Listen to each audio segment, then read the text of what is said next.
Hey guys, it's Chris with History Loves Company, and I'm back for another episode.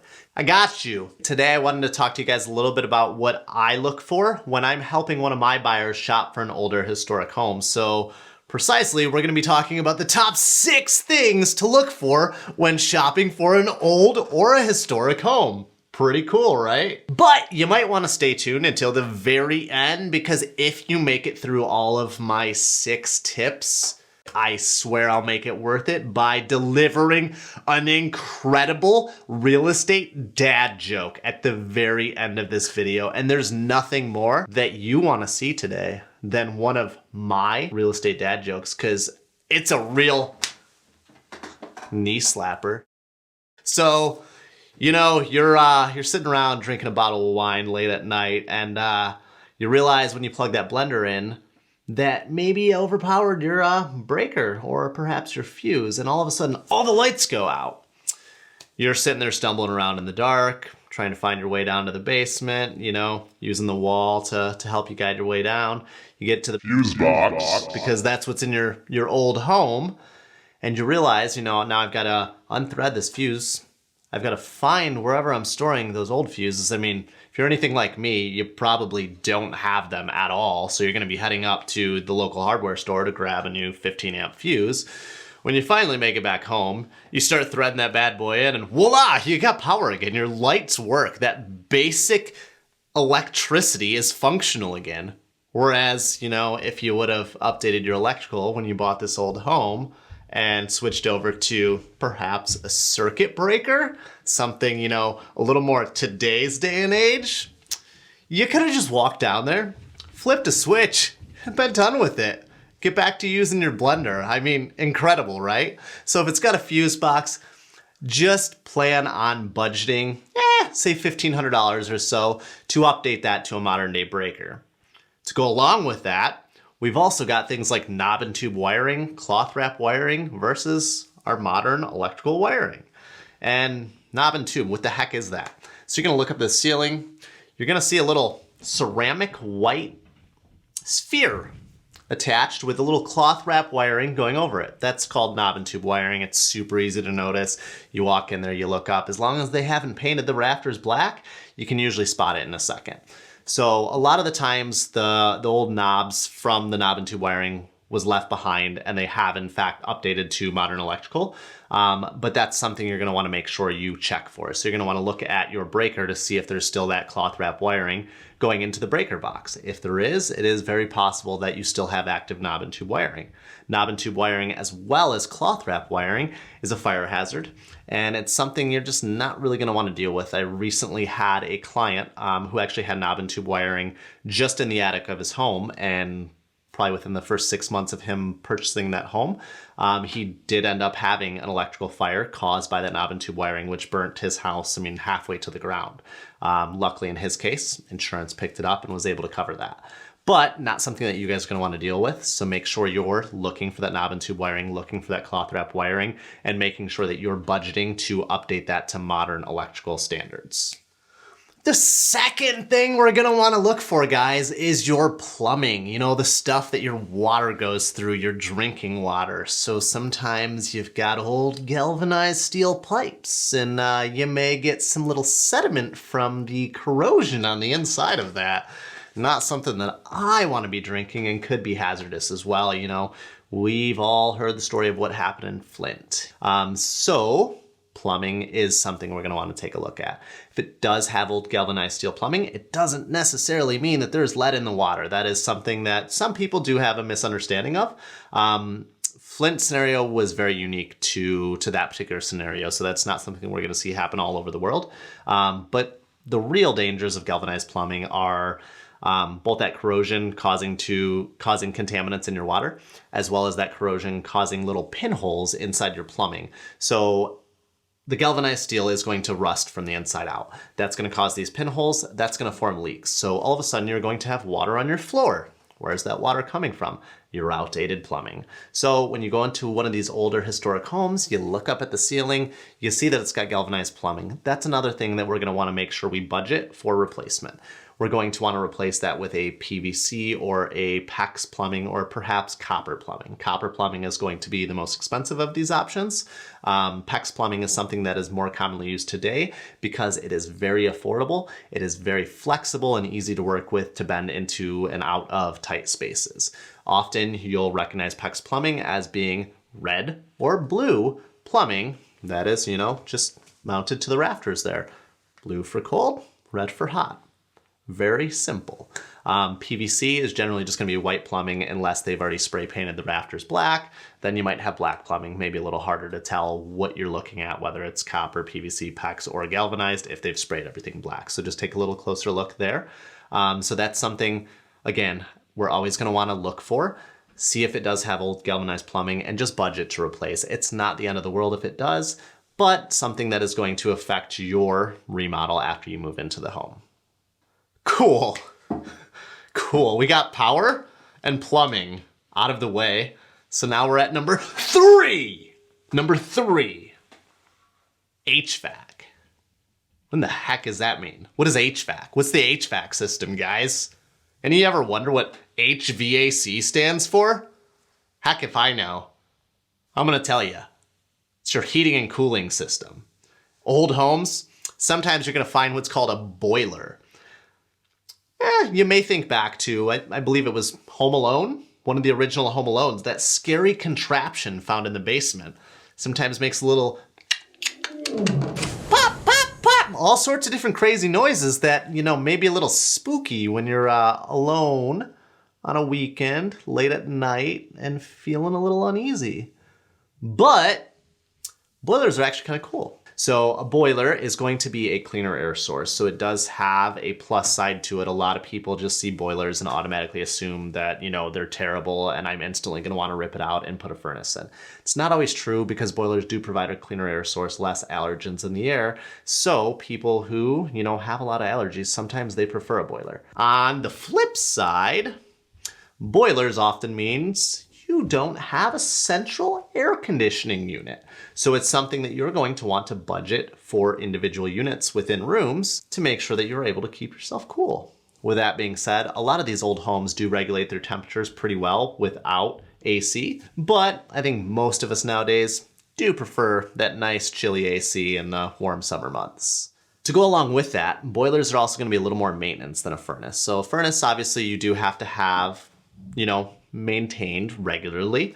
But a boiler, there's a little bit more to it, and it's a little more difficult to find service technicians. That being said, I know a guy who is absolutely amazing at it. So if you guys ever need a boiler guy, reach out to me and I'll connect you with my dude. It's pretty good. So moving on from boilers, I think we're at number 4 now. Number 4 is going to be insulation. So with the insulation, we've got a couple different types that are going to be common here. We've obviously got our fiberglass insulation, which all of you know what that is. It's that pink cotton candy, colory stuff you find in your walls that insulates stuff. It keeps the hot in and the cold out, or the cold in and the hot out, vice versa. I mean, it can go whatever way you really are shooting to go with it. But sometimes you'll see something that looks a little messier. Back in the day, they used to use vermiculite insulation that possibly have asbestos in it. Freaking asbestos, guys. No one wants to deal with that. How the heck do we even tell if we've got asbestos in our attic? I mean, do you know what asbestos looks like? Do you know what asbestos looks like? Vermiculite, guys. If you guys see vermiculite insulation in an attic, very, very, very, very, very often, almost all the time, it's got asbestos in it. So we are going to want to have that tested to find out if there is going to be asbestos in that vermiculite. Most of the time, they're almost always going to tell you just to have the vermiculite insulation removed because there is such a high percentage of it that does have asbestos in it. Asbestos, if left alone, if not touched, if not disturbed, is not harmful, but as soon as those fibers get in the air, which could be as simple as your air conditioning or your furnace blowing across that insulation in your attic, getting it into the air, getting it down into the home, into your lungs, and then voila, you've got all sorts of health issues. We don't want that. So take a look for asbestos. If you see something that may have asbestos in it, have it tested, have it professionally removed. And with that, we're on to number 5. Yeah, number 5, the foundation. So most of you guys know there's several different types of foundations we could be looking at here. We could have a basement, pretty common. You know, I hang out in a basement pretty often, shoot some videos in a basement, you know, do some other stuff in a basement, do my laundry in a basement. We've got a Michigan basement. Those are pretty cool. I film a lot of horror movies in Michigan basements. Pretty creepy, dark, dingy, sometimes damp. We've got crawl spaces, which are also sometimes damp, very often not shimmed properly. You know, all sorts of crazy stuff you'll find out in there. I was in one recently and it was, whew, man, I tell you what, I'm crawling around on my belly in there. They had a scissor jack holding up the dang house. Pretty freaking wild. On top of that, though, we've also got a slab. Slab is, you know, pretty boring. Just pour some concrete down, slap a house on top of it. Call it a day. Nothing too exciting there. I've never crawled down in a slab, because if I did, probably wouldn't be here today, guys. Let's take a step back, though. Crawl space, basements. A couple things to look for there. With these older historic homes, oftentimes the foundations, the crawl space and or the basement, has been there for 100, 150 years. You know, a lot of settling has happened during that time. People may not have maintained the foundation like they should have all that time. So you're going to want to make sure that you're looking for any crumbling of the foundation, any bowing of the foundation walls. You're going to want to make sure that you notice if there have been any structural repairs to a foundation in the past, or crawl spaces, like I mentioned before, have been improperly shimmed with things such as scissor jacks. They had a scissor jack holding up the dang house. Yes, sir. Make sure that you have a foundation expert out to give you a quote on what it's going to cost to address that issue. Maybe encapsulate your crawl space so that you don't have a damp, wet, nasty crawl space anymore, and you have something that's lined with neoprene lining and, you know, looks great to the next person that buys your house in their inspection period. As far as the basement goes, if you got issues here, it's probably a little more costly issue. So something that you're definitely going to want to make sure you have that estimate done while you're still in that inspection contingency, because if you've got a crumbling basement foundation, that could cost you $20,000, $30,000. And that's not something that most people are going to want to deal with as a new homeowner. I mean, your historic home is sick. That old home has tons of character. But if you've got to sink 30 grand into it right off the bat to even have a solid structure, is that still the right home for you? For me, probably not. Probably move on to something else that has a, you know, strong foundation. Everything else sits on top of that foundation. So, you know, foundation crumbles, everything else, you know, falls in that hole with it, and not the most fun to be had there. So make sure you thoroughly check out that foundation. And if it is something where you see something questionable, have a foundation expert come in to do an estimate on what it may cost to repair said foundation. If you need a referral for a foundation specialist, I've got a couple of those. So just feel free to shoot me a DM and we'll get you in contact with someone. That's going to bring us to the final thing, or the final thing before we get to the joke, the best part of this video. So make sure you stay around for number 6 and then the joke as well, because I'm going to get you guys with this one. So it brings us to number 6. So number 6 is going to be the roof, guys. So often you'll see clay roofs, you'll see slate roofs, or maybe even just your normal typical asphalt roof. A lot of the times these traditional roofs that these homes had have already been replaced and already converted over to an asphalt roof.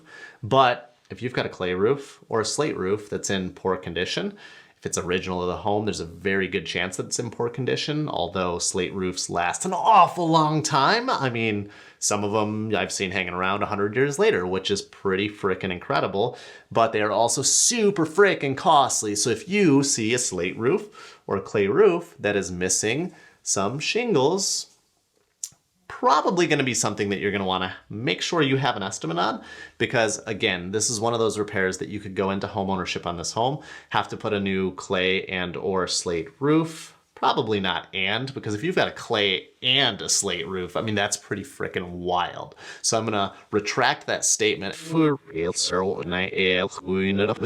going to say if you've got a clay or a slate roof, your cost of replacement could be through the frickin' roof, guys. So you're gonna wanna make sure that you have an estimate on that if the roof does look like it's in poor condition. Oftentimes we can convert these over to an asphalt roof, but If you live in a historic district, you're going to want to make sure that you check with the Historic District Commission to get their frickin' permission. If you get their permission, they say it's okay to put an asphalt roof on that guy. I mean, you're gonna lose a ton of character by doing so, but it's going to save you an awful lot of money. I will be slightly upset that you stole historic charm from your home. So probably don't tell me about it. With that being said though, the last part of this video, I'm so glad you guys have stuck around to this point, because this is where it gets really good. By delivering an incredible real estate dad joke. Did you hear about the last remaining unit in the apartment complex? It was last, but not least. Oh! It's about as solid as the jokes are gonna get. But stay tuned, because next week maybe I'll throw another knee slapper in there for you guys. And I decided I'm gonna throw a 7th one in there just because, you know, I'm feeling froggy. So here we go, guys. Number 7. Windows. What about your windows? Do we have updated windows in this old or historic home, or are we looking at old wood windows, single pane glass? If we're looking at old wood windows, single pane glass, obviously they have much more character than those vinyl windows that you find in the homes that have already had those windows replaced. But we want to take a look at the condition of those windows. Are they completely falling apart? Have they been updated over the years? Has the layer of paint on them been maintained so that they're actually keeping some amount of cold air out still or hot air in? Again, could go either way, whatever way you're shooting for during those months. But look at the windows. Most of the time you can tell whether they need to be replaced just by, you know, taking a look at them. If they've got failed seals, oftentimes you'll see some fog in between the 2 panes. If they're old wood windows that are single paned, oftentimes you'll notice that they have cracks. Other times you'll notice that when you walk by them, you feel a giant gust of air. It's pretty chilly. So you're gonna wanna budget to have those replaced. But again, that Historic District Commission permission, you're gonna wanna ask for that, because, you know, oftentimes in a historic district, those windows that can be seen from the road, there are limitations on what you can do with those, and you have to match the same kind of styling that you currently have.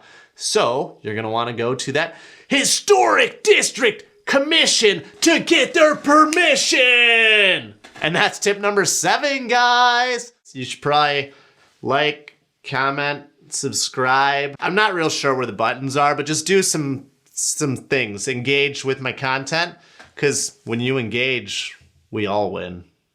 So on that note, I think we'll actually end the video now, and wait for it. Here's tip number 8. We've got 8 tips. No, we just had 7. We're done. Sorry. I'll see you guys next week. But remember, every home has a story. Let's discover yours.